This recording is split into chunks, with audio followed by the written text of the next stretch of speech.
जय श्री कृष्ण। आज हम श्रीमद् भगवत महापुराण के 18वें अध्याय का पाठ शुरू करने जा रहे हैं, जिसका शीर्षक है प्रलंबासुर उद्धार।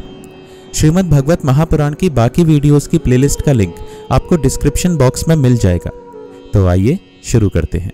श्री सुखदेव जी कहते हैं, परीक्षित, अब आनंदित स्वजन संबंधियों से घिरे हुए एवं उनके मुख से अपनी कीर्ति का गान सुनते हुए श्री कृष्ण ने गोकुल मंडित गोष्ठ में प्रवेश किया। इस प्रकार अपनी योग माया से ग्वाल का सा वेश बनाकर राम और श्याम व्रज में क्रीड़ा कर रहे थे। उन दिनों ग्रीष्म ऋतु थी। यह शरीरधारियों को बहुत प्रिय नहीं है, परंतु वृंदावन के स्वाभाविक गुणों से वहां वसंत की ही छटा छिटक रही थी।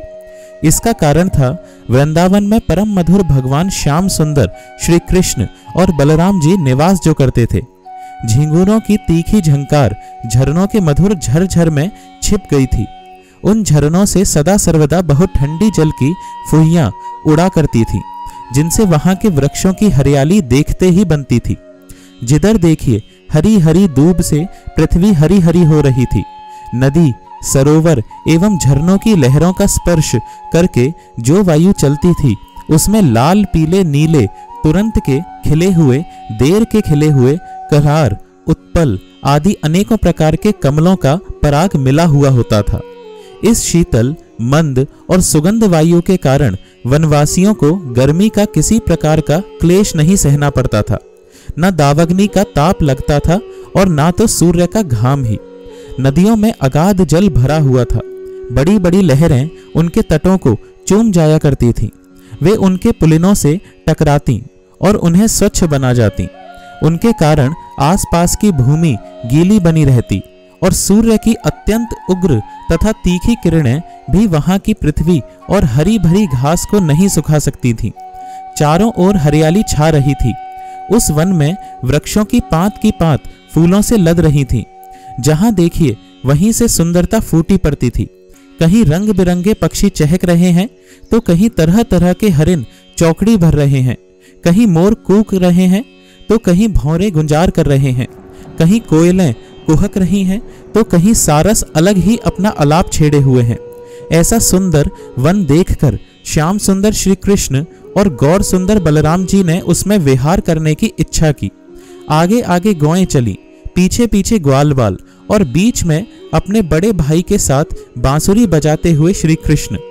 राम, श्याम और ग्वाल बालों ने नव पल्लवों, मोर पंख के गुच्छों, सुंदर सुंदर पुष्पों के हारों और गेरू आदि रंगीन धातुओं से अपने को भांति भांति से सजा लिया। फिर कोई आनंद में मग्न होकर नाचने लगा, तो कोई ताल ठोंक कर कुश्ती लड़ने लगा और किसी किसी ने राग अलापना शुरू कर दिया। जिस समय श्री कृष्ण नाचने लगते, उस समय कुछ ग्वाल बाल गाने लगते और कुछ बांसुरी तथा सिंगी बजाने लगते। कुछ हथेली से ही ताल देते, तो कुछ वाह वाह करने लगते। परीक्षित, उस समय नट जैसे अपने नायक की प्रशंसा करते हैं, वैसे ही देवता लोग ग्वाल बालों का रूप धारण करके वहां आते और गोप जाति में जन्म लेकर छिपे हुए बलराम और श्री कृष्ण की स्तुति करने लगते। घुंघराली अलकों वाले श्याम और बलराम कभी एक दूसरे का हाथ पकड़कर कुम्हार के चाक की तरह चक्कर काटते, घुमरी परेता खेलते। कभी एक दूसरे से अधिक फांद जाने की इच्छा से कूदते कूड़ी डाकते। कभी कहीं होड़ लगाकर ढेले फेंकते, तो कभी ताल ठोंक ठोंक कर रस्सा कसी करते। एक दल दूसरे दल के विपरीत रस्सी पकड़कर खींचता और कभी कहीं एक दूसरे से कुश्ती लड़ते लड़ाते। इस प्रकार तरह तरह के खेल खेलते। कहीं कहीं जब दूसरे ग्वाल बाल नाचने लगते, तो श्री कृष्ण और बलराम जी गाते या बांसुरी, सिंगी आदि बजाते। और महाराज कभी कभी वे वाह वाह कहकर उनकी प्रशंसा भी करने लगते। कभी एक दूसरे पर बेल, जायफल या आंवले के फल हाथ में लेकर फेंकते। कभी एक दूसरे की आंख बंद करके छिप जाते और वह पीछे से ढूंढता। इस प्रकार आंख मिचौनी खेलते। कभी एक दूसरे को छूने के लिए बहुत दूर दूर तक दौड़ते रहते और कभी पशु पक्षियों की चेष्टाओं का अनुकरण करते। कहीं मेढकों की तरह फुदक फुदक कर चलते, तो कभी मुंह बना बनाकर एक दूसरे की हंसी उड़ाते।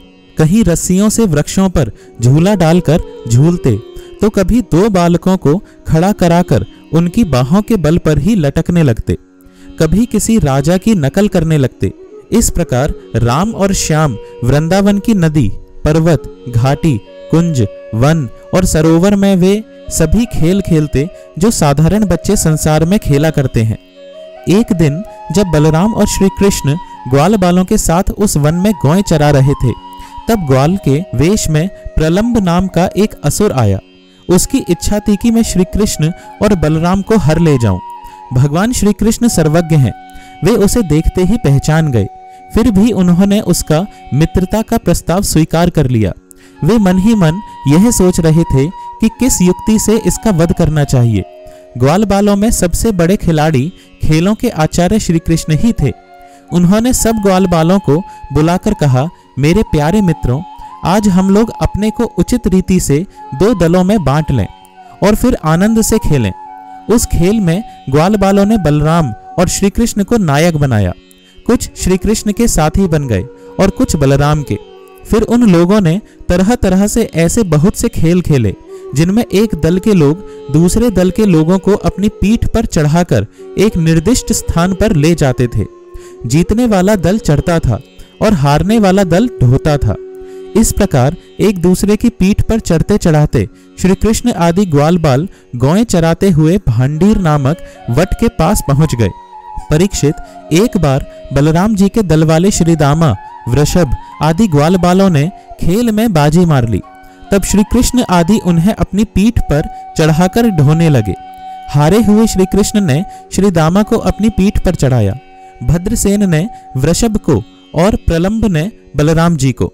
दानव पुंगव प्रलंब ने देखा कि श्री कृष्ण तो बड़े बलवान हैं, उन्हें मैं नहीं हरा सकूंगा, अतः वह उन्हीं के पक्ष में हो गया और बलराम जी को लेकर फुर्ती से भाग चला और पीठ पर से उतारने के लिए जो स्थान नियत था उससे आगे निकल गया। बलराम जी बड़े पहाड़ी पर्वत के समान बोझ वाले थे, उनको लेकर प्रलंबासुर दूर तक न जा सका। उसकी चाल रुक गई। तब उसने अपना स्वाभाविक दैत्य रूप धारण कर लिया। उसके काले शरीर पर सोने के गहने चमक रहे थे और गौर सुंदर बलराम जी को धारण करने के कारण उसकी ऐसी शोभा हो रही थी मानो बिजली से युक्त काला बादल चंद्रमा को धारण किए हुए हो। उसकी आंखें आग की तरह धधक रही थीं और दाढ़ें बहुं तक पहुंची हुई बड़ी भयावनी थीं। उसके लाल लाल बाल इस तरह बिखर रहे थे मानो आग की लपटें उठ रही हों। उसके हाथ और पांवों में कड़े, सिर पर मुकुट और कानों में कुंडल थे। उनकी कांति से वह बड़ा अद्भुत लग रहा था। उस भयानक दैत्य को बड़े वेग से आकाश में जाते देख पहले तो बलराम जी कुछ घबरा से गए, परंतु दूसरे ही क्षण में अपने स्वरूप की याद आते ही उनका भय जाता रहा। बलराम जी ने देखा कि जैसे चोर किसी का धन चुरा कर ले जाए, वैसे ही यह शत्रु मुझे चुराकर आकाश मार्ग से लिए जा रहा है। उस समय जैसे इंद्र ने पर्वतों पर वज्र चलाया था, वैसे ही उन्होंने क्रोध करके उसके सिर पर एक घूंसा कसकर जमाया। घूंसा लगना था कि उसका सिर चूर चूर हो गया। वह मुंह से खून उगलने लगा। चेतना जाती रही और बड़ा भयंकर शब्द करता हुआ इंद्र के द्वारा वज्र से मारे हुए पर्वत के समान वह उसी समय प्राणहीन होकर पृथ्वी पर गिर पड़ा। बलराम जी परम बलशाली थे। जब ग्वाल बालों ने देखा कि उन्होंने प्रलंबासुर को मार डाला, तब उनके आश्चर्य की सीमा न रही। वे बार बार वाह वाह करने लगे। ग्वाल बालों का चित्त प्रेम से विहल हो गया। वे उनके लिए शुभ कामनाओं की वर्षा करने लगे और मानो मरकर लौट आए हों इस भाव से आलिंगन करके प्रशंसा करने लगे। वस्तुतः बलराम जी इसके योग्य ही थे। प्रलंबासुर मूर्तिमान पाप था। उसकी मृत्यु से देवताओं को बड़ा सुख मिला।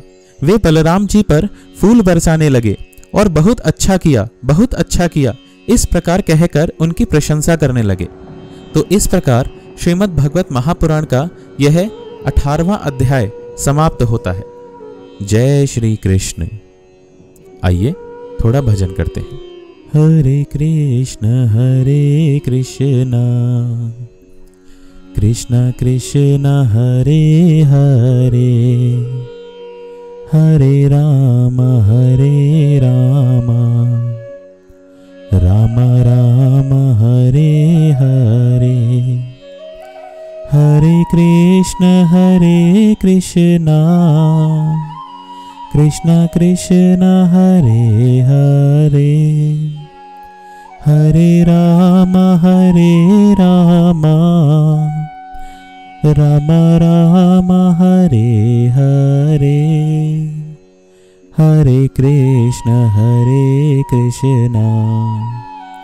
कृष्ण कृष्ण हरे हरे, हरे राम राम राम हरे हरे। हरे कृष्णा।